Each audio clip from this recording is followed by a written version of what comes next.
बच्चों चलिए हम लोग जो प्रिपरेशन कर रहे थे केमिस्ट्री का सीबीएसई बोर्ड 2021 के लिए उस जर्नी को हम लोग कंटिन्यू करते हैं। बच्चों अभी तक हम लोग ऑलरेडी सॉलिड स्टेट और हम लोग का जो इलेक्ट्रोकेमिस्ट्री वाला चैप्टर था उसको हम लोग खत्म कर चुके हैं और अभी हम लोग केमिकल काइनेटिक्स के बारे में इधर पे स्टडी कर रहे थे और हम लोग का केमिकल काइनेटिक्स का सब टॉपिक कवर हो गया था। अभी सिर्फ एक ही टॉपिक बचा हुआ है। कौन सा टॉपिक बचा हुआ है? इधर पे हम लोग का हाफ लाइफ वाला टॉपिक हम लोग का इधर पे बचा हुआ है। तो फिर आज हम लोग किसके बारे में स्टडी करेंगे? आज हम लोग half life for zero and first order reaction का आज हम लोग स्टडी करेंगे और हम लोग का जो प्रिपरेशन कर रहे थे वो हम लोग का आज क्या हो जाएगा, केमिकल काइनेटिक्स के लिए खत्म हो जाएगा। बच्चों अभी तक हम लोग का सिर्फ इधर पे क्या कवर हुआ है? सिर्फ थ्योरी वाला पार्ट कवर हुआ है। अभी हम लोग का क्वेश्चन आंसर हम लोग अभी तक डिस्कस नहीं किए हैं। पहले हम लोग क्या करेंगे, इधर पे सिलेबस को कंप्लीट कर लेंगे और उसके बाद हम लोग का जितना भी क्वेश्चन होगा वो हम लोग सिलेबस को कंप्लीट करके उसको हम लोग डिस्कस कर लेंगे।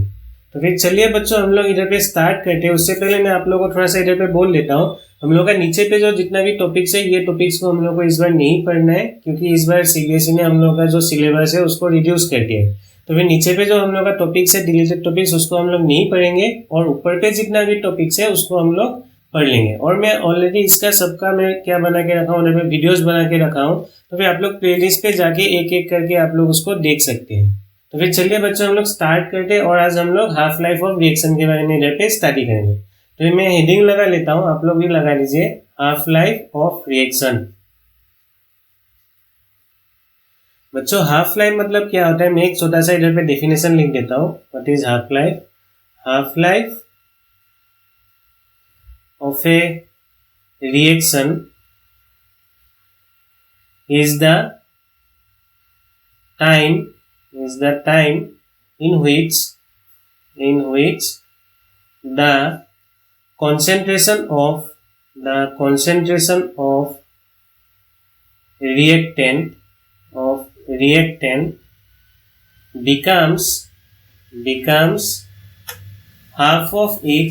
becomes half of its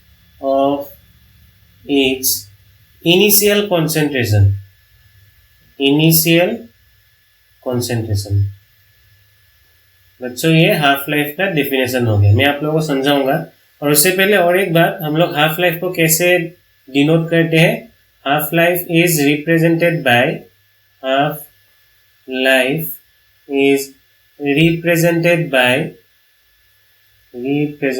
by small T half. नीचे पे हम लोग क्या लिखेंगे? उधर पे हाफ लिखेंगे सफिक्स। तो बच्चों हाफ लाइफ क्या होता है? Half life of A reaction is the time in which the concentration of reactant becomes half of its initial concentration. बच्चों मैं आप लोगों को एक बहुत ही सिंपल सा इधर पे एग्जांपल दे देता हूँ हाफ लाइफ को समझाने के लिए। सपोज मैं कोई भी एक हाइपोथेटिकल रिएक्शन ले लेता हूँ। मेरे पास रिएक्टेंट सपोज R था और वो रिएक्शन करके मुझे इधर पे क्या फॉर्म करके दे रहा था? प्रोडक्ट P फॉर्म करके दे रहा था। बच्चों अभी मैं बोलता हूँ कि मेरे पास इधर पे जो रिएक्टेंट है, रिएक्टेंट का कॉन्सेंट्रेशन कितना था? मैं ऐसे ही बोल रहा हूँ। उधर पे मेरा कॉन्सेंट्रेशन सपोज था 100 मोल पर लीटर। मेरे पास रिएक्टेंट का उधर पे कॉन्सेंट्रेशन कितना था? 100 मोल पर लीटर था, इनिशियल कॉन्सेंट्रेशन। अभी मेरा क्या होगा, रिएक्शन उधर पे होने लगेगा और जब रिएक्शन होगा उधर पे हम लोग का रिएक्टेंट का कॉन्सेंट्रेशन क्या होगा? धीरे धीरे डिक्रीज होने लगेगा और मेरा जो प्रोडक्ट होता है प्रोडक्ट का कॉन्सेंट्रेशन उधर पे क्या होने लगेगा? इंक्रीज होने लगेगा। तो फिर रिएक्टेंट का कॉन्सेंट्रेशन जब डिक्रीज होता रहेगा तो फिर एक ऐसा टाइम आएगा उधर पे हम लोग का रिएक्टेंट का कॉन्सेंट्रेशन सपोज उस टाइम पे कितना हो गया? हाफ हो गया। मतलब इधर पे 100 से कितना हो जाएगा? उधर पे उसका वैल्यू 50 मोल पर लीटर हो जाएगा। तो फिर ये 100 से जो 50 मोल पर लीटर इधर पे हम लोग का कॉन्सेंट्रेशन हो रहा था उसके लिए जितना टाइम हम लोग को इधर पे लगता है उसी टाइम को हम लोग क्या बोलते हैं? हाफ लाइफ ऑफ रिएक्शन बोलते हैं। बच्चों मेरे ख्याल से आप लोगों को हाफ लाइफ समझ में आ रहा है। मतलब आप लोगों का जो कॉन्सेंट्रेशन था उसको आप लोगों को रिड्यूस करके कितना करना है? हाफ करना है। और हाफ करने के लिए आप लोगों को इधर पे कितना टाइम लगता है उसी को आप लोग क्या बोल देंगे? Half life of that reaction बोल देंगे। तो फिर इधर पे डेफिनेशन भी लिखा हुआ है, वही लिखा हुआ है सिंपल से, half life of A reaction is the time in which the concentration of reactant का जो कॉन्सेंट्रेशन होगा becomes half of its initial concentration. मतलब इनिशियल कॉन्सेंट्रेशन का वो क्या होना पड़ेगा? हाफ होना पड़ेगा। मतलब मैं अगर सिंपली बोलूंगा, अगर मेरा इनिशियल कॉन्सेंट्रेशन को अगर मैं R0 के साथ उसको डिनोट करूंगा तो फिर हाफ लाइफ पे उसका हम लोग का कॉन्सेंट्रेशन कितना हो जाएगा, सिंपली उसका वैल्यू हो जाएगा R0/2। तो फिर आप लोगों को मालूम हो जाना है, अगर हम लोग हाफ लाइफ बोलेंगे तो फिर उधर पे हम लोग का इनिशियल कॉन्सेंट्रेशन से उसका वैल्यू क्या हो जाएगा, हाफ हो जाएगा। बच्चों अभी हम लोग हाफ लाइफ समझने के बाद अभी क्या करेंगे, अभी हम लोग जीरो ऑर्डर और फर्स्ट ऑर्डर के लिए अभी हम लोग हाफ लाइफ कैसे कैलकुलेट करते हैं उसको हम लोग इधर पे सीखेंगे। तो अभी चलिए हम लोग फर्स्ट पे क्या करते हैं, हम लोग जीरो ऑर्डर के लिए हाफ लाइफ को अभी इधर पे हम लोग कैलकुलेट करते हैं। Half life for zero order reaction, zero order reaction.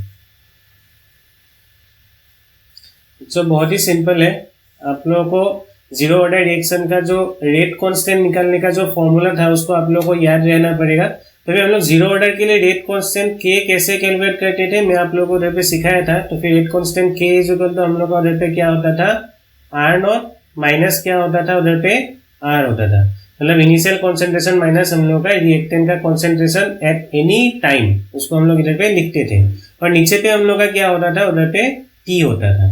तो फिर अभी होगा क्या, हम लोग जब हाफ लाइफ लेंगे तो फिर उस टाइम पे हम लोग का ये जो टी होगा, टी को हम लोग कैसे डिनोट करेंगे, at half life, at half life हम लोग का जो टी होगा, टी को हम लोग कैसे रिप्रेजेंट करेंगे, उसको हम लोग रिप्रेजेंट करेंगे टी हाफ के साथ। और उस टाइम पे हम लोग का ये जो कॉन्सेंट्रेशन ऑफ रिएक्टेंट होगा, रिएक्टेंट का कॉन्सेंट्रेशन कितना होना पड़ेगा, इनिशियल कॉन्सेंट्रेशन से हाफ होना पड़ेगा। तो फिर हम लोग का इधर पे कॉन्सेंट्रेशन ऑफ रिएक्टेंट का वैल्यू कितना हो जाएगा, इनिशियल कॉन्सेंट्रेशन हम लोग के पास था R0, तो फिर हम लोग क्या कर देंगे इधर पे R0/2। तो फिर ये वैल्यूज को हम लोग इधर पे अभी पुट कर देते हैं। तो फिर इधर पे हम लोग का क्या हो जाएगा, रेट कांस्टेंट K, और इधर पे हम लोग का क्या हो जाएगा R0 माइनस ये क्या हो जाएगा, R की जगह पे आप लोग इस बार क्या पुट करेंगे, इधर पे आप लोग R की जगह पे पुट करेंगे R0/2। तो फिर मैं इधर पे पुट कर देता हूँ R0/2, और नीचे पे हम लोग T के जगह पे क्या पुट करेंगे, इधर पे T हाफ पुट करेंगे। अच्छा अभी हम लोग हाफ लाइफ कैलकुलेट करने के लिए जा रहे हैं। तो फिर मैं ये टी हाफ को लेफ्ट हैंड साइड पे लेके आता हूँ। तो फिर टी हाफ को अगर हम लोग लेफ्ट हैंड साइड पे लेके आएंगे तो फिर क्या हो जाएगा, इधर पे हम लोग का ऊपर पे मैं 2 को इधर पे एलसीएम ले लेता हूँ। अगर एलसीएम लेंगे तो फिर ये मेरा क्या हो जाएगा, ट्वाइस R0 हो जाएगा, माइनस फिर ये क्या हो जाएगा हम लोग का R0, और नीचे पे हम लोग का ये जो K था, K लेफ्ट हैंड साइड से क्या हो जाएगा, इधर पे राइट हैंड साइड आने के टाइम पे वो नीचे पे आ जाएगा। तो मैं K को इधर पे नीचे पे लिख देता हूँ। तो फिर हम लोग का क्या हो जाएगा final equation, T half is equal to, ये 2 चला गया हम लोग का नीचे पे, तो फिर नीचे पे आ जाएगा इधर पे ट्वाइस के, और आप लोग का ट्वाइस R0 माइनस R0 मतलब इधर पे कितना बचेगा, R0 बचेगा। तो फिर ये हम लोग का फाइनल इक्वेशन हम लोग को मिल गया हाफ लाइफ कैलकुलेट करने के लिए फॉर जीरो ऑर्डर रिएक्शन। बच्चों हम लोग इधर पे एक नोट लिख सकते हैं। नोट हम लोग क्या लिख सकते हैं, नोट आप लोग भी लिख लीजिए, half life for zero order reaction, for zero order reaction is directly proportional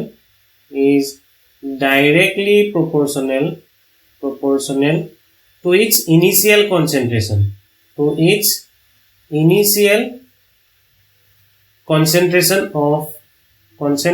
of reactant। अच्छा देखिए आप लोग इधर पे मेरा जो हाफ लाइफ कैलकुलेट करने का उधर पे जो रिलेशन था, उधर पे हम लोग का टी हाफ और इधर पे हम लोग का जो इनिशियल कॉन्सेंट्रेशन कौन था, R0, वो मेरा डायरेक्टली प्रोपोर्शनल है। आप लोग देख सकते हैं T half is directly proportional, तो मेरा क्या है, initial concentration of reactant R0 के साथ वो मेरा डायरेक्टली प्रोपोर्शनल है। इसका मतलब क्या है, अगर आप लोग रिएक्टेंट का कॉन्सेंट्रेशन अगर बहुत ज्यादा लेंगे तो फिर जीरो ऑर्डर के लिए हम लोग का जो हाफ लाइफ का जो वैल्यू होगा उसका वैल्यू भी हम लोग का क्या होगा, ज्यादा होगा। तो मेरे ख्याल से बच्चों आप लोगों को हाफ लाइफ कैसे हम लोग इधर पे कैलकुलेट करते हैं जीरो ऑर्डर रिएक्शन के लिए आप लोगों को मालूम हो गया। आप लोगों को इस इक्वेशन को याद करके रखना है, T half is equal to R0/2 wait K मेरा क्या होता है, रेट कांस्टेंट होता है, और R0 मेरा क्या होगा, initial concentration of reactant.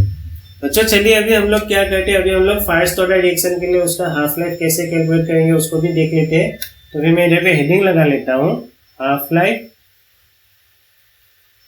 for first order reaction।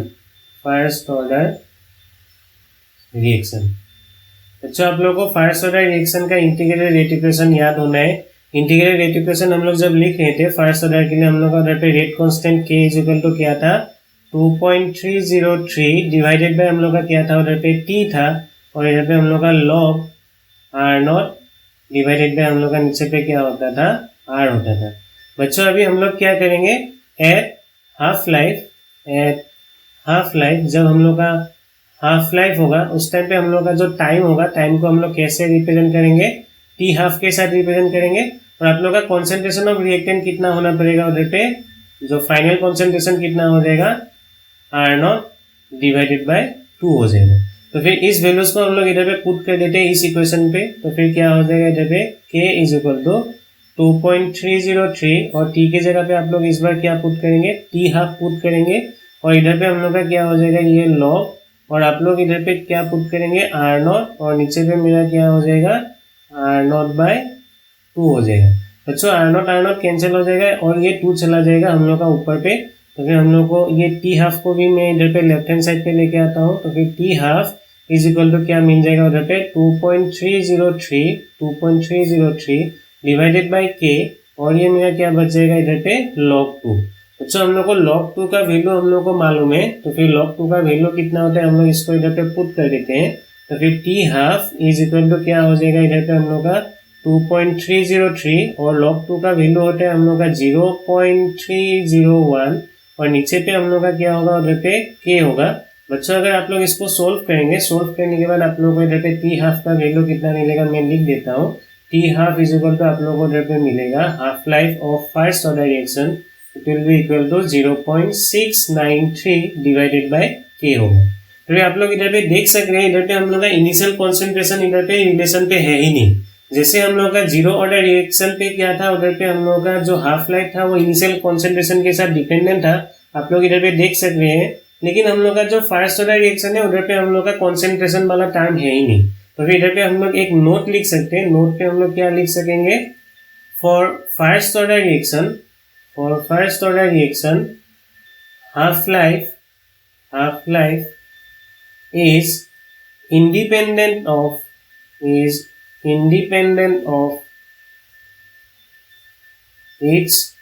initial concentration of reactant,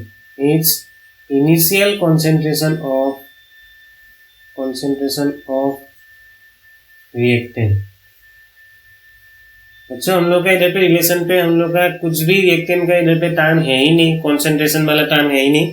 तो हम लोग डायरेक्ट लिख सकते हैं कि हम लोग का जो हाफ लाइफ होता है for first order reaction it is independent of its initial concentration of reactant. आप लोग अगर कॉन्सेंट्रेशन ऑफ रिएक्टेंट अगर पहले ज्यादा लेंगे तो फिर उसका हम लोग का जो हाफ लाइफ का वैल्यू जो होगा वो मेरा कम लेने से भी क्या होगा, सेम ही आएगा। तो फिर वो हम लोग का कॉन्सेंट्रेशन के साथ वो डिपेंडेंट नहीं होता है, it is independent of its initial concentration of reactant. लेकिन in case of zero order वो मेरा क्या होता था, वो डिपेंडेंट होता था। अगर आप लोग कॉन्सेंट्रेशन ज्यादा लेंगे तो फिर उस टाइम पे हम लोग का हाफ लाइफ का वैल्यू भी क्या होगा, बहुत ज्यादा आएगा। बच्चों इतना बात समझने के बाद अभी हम लोग क्या करते हैं, कुछ एक दो हम लोग न्यूमेरिकल देख लेते हैं हाफ लाइफ से रिलेटेड। तो फिर इधर पे मैं एक क्वेश्चन लिख लेता हूँ। Question, a first order reaction is found to have a rate constant k is equal to 5.5 into 10 to the power minus 14 per second. Find the half life of the reaction. बच्चों इस reaction पे हम लोग को बोल दिया है कि ये क्या है, फर्स्ट ऑर्डर रिएक्शन है। कभी कभी आप लोग को उधर पे नहीं भी बोल सकते, आप लोग कैसे उसको फाइंड आउट करेंगे कि उसका मेरा ऑर्डर कितना है बोल के। तो आप लोग को उधर पे रेट कांस्टेंट के का यूनिट देखना है। देखिए आप लोग का इधर पे रेट कांस्टेंट के का यूनिट क्या है, पर सेकेंड है, और पर सेकेंड हम लोग का फर्स्ट ऑर्डर रिएक्शन का क्या होता था, यूनिट होता था। तो फिर हम लोग यूनिट देख के भी क्या कर सकते हैं, हम लोग रिएक्शन का ऑर्डर को हम लोग मालूम कर सकते हैं। तो फिर इधर पे हम लोग का क्या पूछा है, आप लोग देखिए तो a first order reaction is found to have a rate constant k. Rate constant का वैल्यू आप लोगों को दे दिया है। Find the value of half life of the reaction. Half life हम लोग को इधर पे कैलकुलेट करने के लिए दिया है। तो फिर ये बहुत ही सिंपल है। तो फिर सॉल्यूशन हम लोग का कैसा होगा, उधर पे T half life is equal to क्या था, for first order reaction it is equal to 0.693, it is equal to 0.693 divided by क्या होता था, रेट कांस्टेंट के। तो फिर हम लोग का इधर पे 0.693 के का वैल्यू हम लोग को कितना दिया है इधर पे 5.5 इंटू 10⁻14 पर सेकेंड इधर पे दिया था। अच्छा, इसको अगर आप लोग सोल्व करेंगे तो फिर सोल्व करके आप लोगों को जो वैल्यू मिलेगा उसका वैल्यू कितना होगा 1.26 इंटू 10⁻13 सेकेंड। बच्चों ये हम लोग का हाफ लाइफ मिल गया इस क्वेश्चन के लिए। तो फिर आप लोग ऐसे हाफ लाइफ कैलकुलेट कर सकते हैं।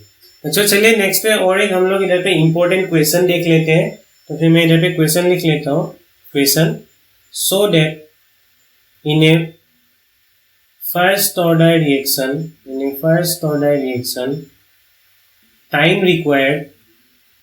time required for completion of 99.9% is 10 times of half-life T half of the reaction। अच्छा, ये बहुत ही इंपॉर्टेंट क्वेश्चन है। देखिए हम लोग का इधर पे क्या प्रूफ करने के लिए दिया है। So that in A first order reaction, कोई भी एक फर्स्ट ऑर्डर रिएक्शन पे जो टाइम रिक्वायर्ड होता है फॉर कंप्लीशन ऑफ 99.9% अगर हम लोग का रिएक्टेंट अगर उधर पे खत्म होगा, उसको खत्म करने के लिए हम लोग का जो टाइम लगता है वो टाइम हम लोग का क्या होता है, it is 10 times of half life of the reaction. बच्चों इस बात को हम लोग को इधर पे प्रूफ करने के लिए बोला है। तो फिर चलिए हम लोग इस क्वेश्चन को कैसे करेंगे हम लोग देख लेते हैं। सॉल्यूशन, फर्स्ट पे when reaction is 99.9% completed, when reaction is 99.9% completed, जब मेरा रिएक्शन क्या होगा 99.9% कंप्लीट हो जाएगा, उस टाइम पे हम लोग का जो कॉन्सेंट्रेशन ऑफ रिएक्टेंट होगा, रिएक्टेंट का कॉन्सेंट्रेशन कितना बचेगा। सपोज मैं मान लेता हूँ इनिशियल कॉन्सेंट्रेशन हम लोग का इधर पे R0 था, तो फिर उसमें से कितना हम लोग का उधर पे खत्म हो गया था, 0.999 R0। मतलब अगर आप लोग 1 मोल अगर लेंगे तो फिर 1 मोल में से उधर पे अगर 99.9% अगर हम लोग का खत्म हो गया, अगर हम लोग उसको मानेंगे, तो फिर 1 मोल का अगर हम लोग 99.9% करेंगे तो फिर हम लोग को कितना मिलेगा उधर पे 0.999 हम लोग का उधर पे मोल बचेगा। तो फिर इधर पे हम लोग का जो फाइनल कॉन्सेंट्रेशन होगा रिएक्टेंट का वो कितना होगा R0 माइनस 0.999 R0 होगा। बच्चों ये बात बहुत लोगों को समझ में नहीं आता है। तो फिर ये बहुत ही सिंपल है, 99.9% खत्म हो गया तो फिर इधर पे हम लोग का कॉन्सेंट्रेशन का वैल्यू कितना बचेगा R0 माइनस 0.999 R0 उधर पे हम लोग का कॉन्सेंट्रेशन बचेगा। क्योंकि हम लोग उधर पे इनिशियल कॉन्सेंट्रेशन कितना ले रहे थे 1 हम लोग अगर पकड़ेंगे तो फिर उधर पे हम लोग का 99.9% अगर करने से उधर पे कितना होता है 0.999 उधर पे हम लोग का मोल होगा। नेक्स्ट बच्चों अगर हम लोग फर्स्ट ऑर्डर के लिए अभी अगर रेट कांस्टेंट के लिखेंगे तो फिर उधर पे क्या हो जाएगा 2.303 और ये टी हम लोग का क्या है 99.9% कंप्लीट होने वाला जो टाइम हम लोग को लगेगा वो वाला टाइम इधर पे होगा। फिर उसके बाद हम लोग इधर पे क्या लिखेंगे लॉग और इधर पे क्या हो जाएगा R0 और नीचे पे मेरा क्या होगा फाइनल कॉन्सेंट्रेशन, मतलब 99.9% खत्म होने के बाद जो हम लोग का कॉन्सेंट्रेशन होगा उसको हम लोग इधर पे लिखेंगे। तो फिर इधर पे क्या हो जाएगा K is equal to 2.303 divided by T और ये लॉग और आप लोग इधर पे R0 लिखेंगे ऊपर पे, नीचे पे क्या लिखेंगे इधर पे, नीचे पे आप लोग क्या लिखेंगे ये वाला कॉन्सेंट्रेशन को आप लोग को लिखना पड़ेगा। मतलब 99.9% खत्म होने के बाद जो हम लोग का उधर पे कॉन्सेंट्रेशन बचा हुआ था उसको हम लोग इधर पे लिखेंगे फाइनल कॉन्सेंट्रेशन को। तो फिर इधर पे क्या हो जाएगा R0 माइनस क्या लिखेंगे इधर पे आप लोग 0.999 और R0 इधर पे हो जाएगा। तो फिर उसके बाद बच्चों हम लोग का क्या होगा, इसको अगर हम लोग सॉल्व करेंगे तो फिर 2.303 डिवाइडेड बाई T और ये मेरा क्या हो जाएगा लॉग और फिर इधर पे हम लोग का क्या बचेगा R0 ऊपर पे होगा और नीचे पे इसको अगर हम लोग क्या करेंगे इसको सब्ट्रैक्ट करेंगे, सब्ट्रैक्ट करने के बाद वैल्यू कितना मिलेगा इधर पे 0.001 और ये मेरा क्या हो जाएगा R0 हो जाएगा। तो फिर R0 कैंसिल, 0.001 मतलब क्या होता है मेरा 10 टू द पावर माइनस 3 होगा। तो फिर नीचे पे मेरा 10 टू द पावर माइनस 3 अगर होगा उसको अगर हम लोग ऊपर पे लेके जाएंगे वो मेरा क्या हो जाएगा 10 टू द पावर प्लस 3 हो जाएगा। तो फिर इधर पे हम लोग का क्या मिल जाएगा आप लोग देखिए तो हम लोग का जो टाइम होगा मैं टाइम को उस साइड पे लेके जाता हूँ, टाइम इज इक्वल टू कितना हो जाएगा 2.303 डिवाइडेड बाई इधर पे K हो जाएगा और ये log, और इधर पे हम लोग का क्या आ जाएगा 10 to the power 3। बच्चों हम लोग को मालूम है log x to the power n का हम लोग का जो फॉर्मूला क्या था, log x to the power n होने से उसका फॉर्मूला होता था n log x। मतलब अगर हम लोग log 10 to the power 3 अगर हम लोग का इधर पे होगा तो फिर वो क्या हो जाएगा, n को अगर हम लोग आगे पे लेके आ जाएंगे तो फिर 3 log 10 होगा। तो फिर इधर पे हम लोग का क्या मिल जाएगा t 2.303 डिवाइडेड बाई k। तो फिर इधर पे log 10 to the power 3 मतलब क्या हो जाएगा इधर पे 3 इंटू log 10। बच्चों हम लोग को log 10 का वैल्यू मालूम है, log 10 का वैल्यू कितना होता है इधर पे 1 होता है। तो फिर आप लोग को इसको मल्टीप्लाई करना है, मल्टीप्लाई करेंगे तो फिर आप लोग को वैल्यू कितना मिलेगा, आप लोगों को वैल्यू मिल जाएगा 6.909 और नीचे पे मेरा क्या हो जाएगा k हो जाएगा। बच्चों log 10 का वैल्यू कितना होता था 1 होता था। फिर बच्चों हम लोग को 99.9% कंप्लीट होने के लिए कितना टाइम लगेगा उसको हम लोग को इधर पे मिल गया। नेक्स्ट पे हम लोग को हाफ लाइफ कैलकुलेट करने के लिए आता था। हाफ लाइफ हम लोग कैसे कैलकुलेट करते थे, for first order reaction half life हम लोग का क्या था, T half is equal to था उधर पे 0.693 डिवाइडेड बाई के। तो फिर ये हाफ लाइफ हम लोग का हो गया। तो फिर अभी हम लोग क्या करेंगे, इस इक्वेशन को मैं मान लेता हूँ 1 और इस इक्वेशन को मैं मान लेता हूँ इक्वेशन 2। तो मैं एक रिलेशन निकालता हूँ इधर पे जो 99.9% खत्म होने के लिए हम लोग का जो टाइम लगता है और साथ ही साथ हम लोग का जो हाफ लाइफ। तो मैं 1 डिवाइडेड बाई 2 करके देखता हूँ। तो मैं इसको नेक्स्ट स्लाइड पे लिख रहा हूँ 1 डिवाइडेड बाई 2। तो फिर अगर हम लोग 1 डिवाइडेड बाई 2 करेंगे, आप लोग कंटिन्यू करते रहिए। 1 पे हम लोग का क्या होगा, ऊपर पे t होगा और नीचे पे 2 पे मेरा क्या होगा हाफ लाइफ t हाफ होगा।